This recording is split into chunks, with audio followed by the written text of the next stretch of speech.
Hi అండి అందరికీ welcome back to my channel dream world Rishitha. ఈరోజు నేను పూవార్ ఐలాండ్ గురించి చెప్తున్నానండి. ఇది కన్యాకుమారి నుంచి 71 కిలోమీటర్స్ ఉంటుంది. మనకి క్యాబ్లో అయితే బై కార్ అయితే మనకి 2 అవర్స్ పడుతుంది నియర్లీ జర్నీ. సో పూవార్ ఐలాండ్ అనేది చాలా బ్యూటిఫుల్ ప్లేస్ అండి. మొత్తం కూడా బ్యాక్ వాటర్స్ అనమాట. అండ్ అది వచ్చేసి ఆ వాటర్ అనేది అక్కడ ఉండే నది ఏంటంటే నేయర్ నది అనమాట. సో మనం అక్కడికి వెళ్ళినప్పుడు ఒక్కొక్కరికి కాదు, ఇద్దరికి కలిపి 3500 ఛార్జ్ చేస్తారు. ఇలా మనం బోట్లో వెళ్ళాలి. సో మేము ముగ్గురం వెళ్ళాం కాబట్టి 4000 తీసుకున్నారు.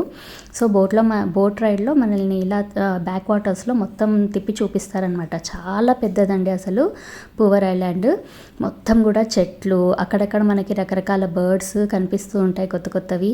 మొత్తం మ్యాంగ్రూ ట్రీస్ ఉంటాయి, అండ్ కోకోనట్ ట్రీస్ ఉంటాయి, బనానా ట్రీస్ ఉంటాయి, రకరకాలు ఉంటాయి అన్నమాట. ఇవి వచ్చేసి ఫ్లోటింగ్ కాటేజెస్ అండి.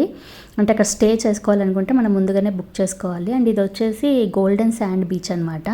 అది అరేబియన్ సీ అండ్ నేయర్ నది కలిసే ప్లేస్ అనమాట ఇది. అండ్ ఆ అలల ద్వారా ఫామ్ అయిన బ్యాక్ వాటర్స్ అనమాట ఇది. సో అలా ఫామ్ అయినాయి అనమాట బ్యాక్ వాటర్స్ అనేవి.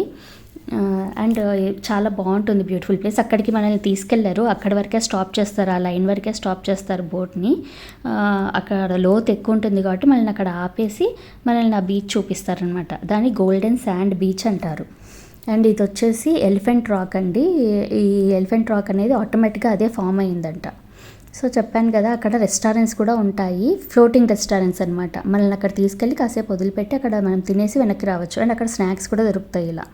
సో ఈ వీడియో నచ్చితే లైక్ చేయండి, సబ్స్క్రైబ్ చేసుకోండి, అండ్ బెల్ ఐకాన్ మీద క్లిక్ చేస్తే ఆల్ అని సెలెక్ట్ చేసుకుంటే మీకు నేను ఎప్పుడు వీడియో పెట్టినా మీకు నోటిఫికేషన్ వస్తుంది. So thank you so much for watching my video.